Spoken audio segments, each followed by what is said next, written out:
સુરતમાં ડુમ્સમાં થયેલા 2500 કરોડના જમીન કૌભાંડમાં સંડોવાયેલા સિટી સર્વે સુપ્રિન્ટેન્ડન્ટ અનંત પટેલની સીઆઈડી ક્રાઇમે મહારાષ્ટ્રના પુણેથી ધરપકડ કરી છે.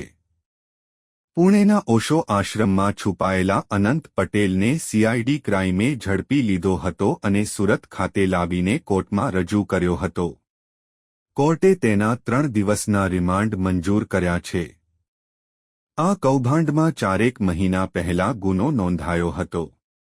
પ્રાપ્ત વિગતો પ્રમાણે સુરત શહેરના ડુમ્સમાં સાયલન્ટ ઝોનમાં 2500 કરોડનું જમીન કૌભાંડ થયું હતું, જેનો 4 મહિના પહેલા કેસ નોંધાયો હતો.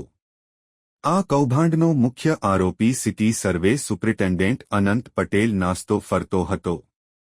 સીઆઈડી ક્રાઇમ અનંત પટેલને પકડવા માટે સક્રિય થઈ હતી અને તેને પુણેના ઓશો આશ્રમમાંથી ઝડપી પાડ્યો હતો. અનંત પટેલ ઓશો આશ્રમમાં જઈને છુપાઈ ગયો હતો. આરોપી અનંત પટેલે આ કૌભાંડમાં બોગસ પ્રોપર્ટી કાર્ડ બનાવ્યા હતા. સીઆઈડી ક્રાઇમમાં તે અંગે ગુનો નોંધાયો હતો.